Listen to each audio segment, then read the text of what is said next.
Welcome again to the Brand Ambassador series, and Glenmorangie, there's no introduction needed, yet this is David Blackmore. David, welcome. Thanks for yes, coming thank here. you. Pleasure. Well, David, it's a big range, although we don't see it all. It comes, it goes. Yes.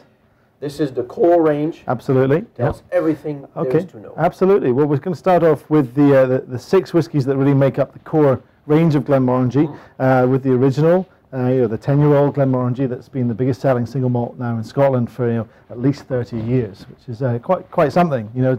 The range of single malts available in Scotland is so huge. To be the biggest selling, of course, you have to be easy drinking, right. and an everyday malt, and I wouldn't think that as a criticism at all. But the other thing you have to be to be the biggest seller in Scotland for so long is good. And then the extra matured range, something that Glenmorangie really pioneered. The general public probably became familiar with the idea of wood finishing or extra maturation through Glenmorangie in the late 80s, early 90s. We actually pioneered this from the sort of late 50s, early 60s, though. We have evidence of doing a portwood finish and sherrywood finish back in the early 60s. But now it's funny because you say finish, and I think I remember the bottles mentioning sherry. Yes, sherrywood finish, but now it's extra maturation. Extra maturation. The change in terminology was really to try and signify back in 2007 when we did a couple of things. Obviously, massive change to the packaging. Yeah.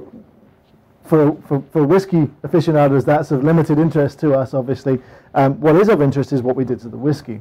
And prior to 2007, the wood finishes were bottled at 43% ABV. And chill filtered. They also spent probably 6 months to a year in the secondary wine cask. Right. After 2007, with the range we have today, it's 46% ABV, and crucially, that's just over the alcohol strength, a threshold where you don't need to chill filter your single malt. Right. So non-chill filtered, 46%, and crucially 2 full years in the secondary cask. So it really is kind of a second period of maturation rather than this sort of French finishing school. And you're saving water on the reduction. Yeah, well, you could say we're saving. That's a very French way of looking at it. Saving water. We would say we're selling you more whiskey. Saving is a Scottish phenomenon. So. I suppose, yes. But the good news is you're getting a little bit more whiskey, 3% more whiskey in the bottle, which we can laugh about that, but actually, commercially, when you scale that up across the number of bottles that we make of the extra matured range, it was a pretty ballsy move to go from 43 to 46. Not an insignificant commercial proposition, and it's a testament to the new ownership or newer ownership of Glenmorangie, who really have put a lot of funding behind us in terms of the whiskey creation team. Bill Lumsden, I'm luckily now a new member of the whiskey creation team. We really have never had it so good in terms of the ability, the funding to go and do our wacky experiments. And when you bring it from 43 to 46, well, there's more alcohol. So there's actually more in the bottle. And yet, the prices, when we look at them now, it is certainly not any higher than what it was. No, absolutely. I mean, when you're looking at the La Santa sherry cask extra matured now at recommended shelf price around the US should be $49.99.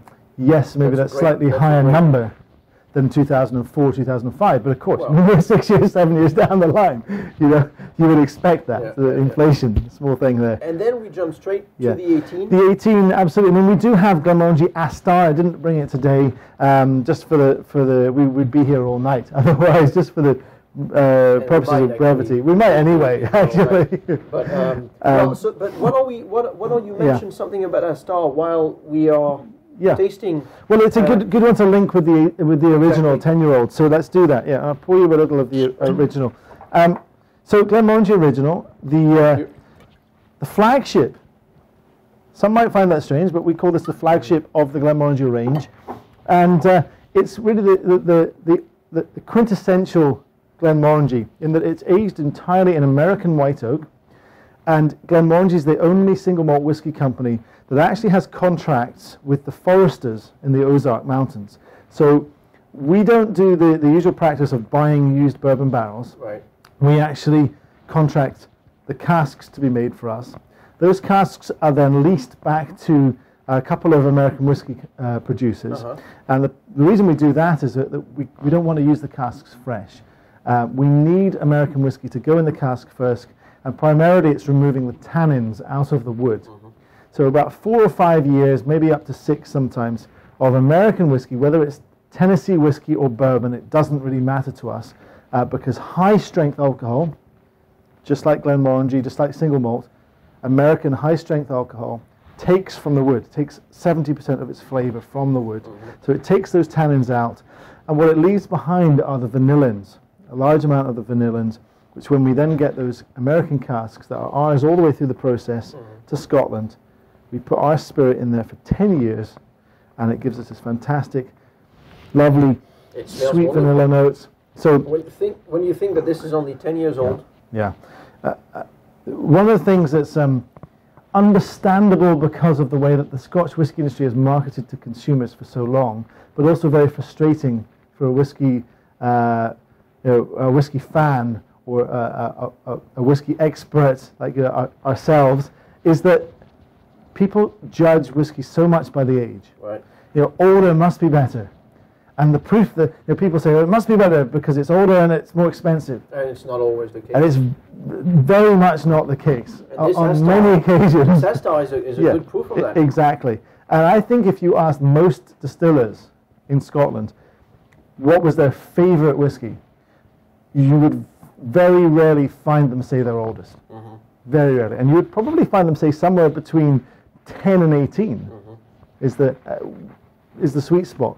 And for us, the original 10-year-old is the house style. We're very, very proud of it. So the lovely creamy vanilla coming from the white oak that we take so much care and attention over. And then there should be this lovely citrus, almost citrus orange note, lovely fruity note already developing on the nose. Now Glenmorangie stills, our copper pot stills, are the tallest in the industry. Tallest in all of Scotland at just under 17 feet tall. And this is what makes a great difference. Absolutely. The shape of the still has been, underestimated for so long in terms of how much of an influence it gives to the spirit that you then mature to become each individual single malt. Very, very tall, thin-necked copper pot still. Very high contact with copper. Copper actually binds with lots of sulfur elements, particularly sulfur compounds, to remove those sulfur compounds and stop the whiskey having any eggy, meaty notes. Right. And then a very tall, thin-necked still actually forces only the lightest vapors to reach the top of the still to be condensed. And those very light vapors are the most volatile. Most volatile vapors have this lovely, fruity, floral character to them. So arguably, by having the tallest stills in Scotland, we have the most floral, fruity, refined vapors. Those vapors very, very easy drinking, very, very smooth, as you might say. I take smooth to mean easy drinking. And that citrus note, that's exactly where that's coming from. And that's the still, that's the neck, that's the height of it. Height of it. The diameter of but what about the condensers? Yeah, condensers. Interesting point. We don't often talk about the condensers because this, for the purposes of a regular tutorial about single malt, there's only so deeply into it you can go before you just completely overwhelm people with details. But I get this. Absolutely. At Glenmorangie we have a shell and tube condenser system, and that really gives you a very, very high copper to spirit or vapor ratio. Yeah. So we're getting a lot of spirit to copper contact, and again that maximizes the almost cleaning up of the spirit. So you see pictures of those little moonshine stills, little sort of onion-shaped things about this high off the ground from here, and then this neck comes over and there's a little worm tub here. There's next to no copper contact in that little worm tub there. So distilleries that still have worm tubs produce very meaty whiskies. Can be great. You also run the risk, though, very high risk of having butyric acid notes in there, lots of sort of meaty notes, and meaty could go towards, if you really didn't get it right, rotten meat, and rotten meat can go towards sort of manure, and manure can go towards kind of vomit. So you have to be very, very careful. Shell and tube condensers really give you a very clean spirit that gives you all those lovely fruity notes without any of the problematic. You're probably using the same yeast as everybody else, using the same barley most likely. Yeah, I mean we are nothing particularly unusual about our yeast. Nothing particularly unusual about our barley, other than we are using 100% Scottish barley, which is, we're not the only Scotch whisky distillery to do that, but we're one of a very few number that are using 100% Scottish barley.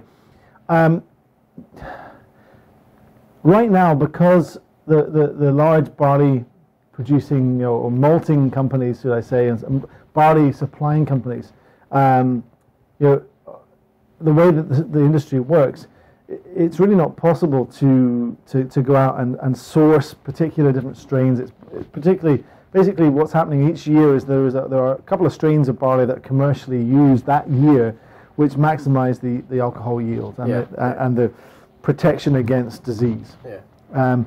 So if you hear about these special different strains of barley, I have a strong suspicion that a lot of that is marketing, and the truth of the matter is probably a little different. So I think there maybe is work to be done in the future on how different strains of barley and different growing conditions affect whiskey, but we're not even starting that unless someone in the industry is doing it and has been doing it for many years and has been doing it very secretively. So I don't think it's happening. But what's different? It's probably so what's happening at Glenmorangie is the water. Now, I'll be the first to admit that the influence of water on single malts has been massively romanticized, because basically the idea of terroir in Scotland, for me, is just not credible. I'll give you two ways that I think it just can't be.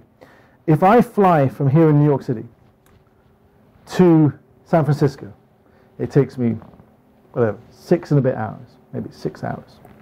And I fly over this great country of America, all over land. If I fly to Scotland, it takes me only slightly longer, and it's almost all over water.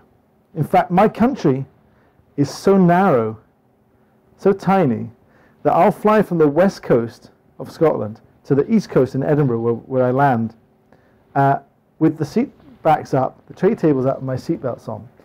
It takes half an hour on the approach to Edinburgh Airport. Barely any time to work on the plane. Right? No, exactly. Oh. Now, my point is that Scotland's such a tiny country, and the weather is universally the same, and not great. Let's just say it's not Arizona, right? It's not Southern California, that's for sure. So the climatic conditions from the east to the west of Scotland, it takes 45 minutes to drive from the east to west of Scotland, from Glasgow to Edinburgh. How different can the climatic conditions be? North to south, likewise, it's only a few hours drive. Right. It's a very short flight. How different can it be? I just don't really get it. And then people talk about, oh, my distillery, this distillery is close to the ocean, it picks up briny notes. And maybe you'd hear that from something like someone tasting Ardbeg. And Ardbeg is right next to the ocean. And you'd like to think you can pick up briny notes. But I've got news for you, Glenmorangie is closer to the ocean, if anything, as close to the ocean as Ardbeg. Do you pick up briny notes in Glenmorangie? Not really. So I think the idea that water and terroir had a huge influence on single malts, maybe at maximum 1 or 2% of the final flavour profile, but negligible.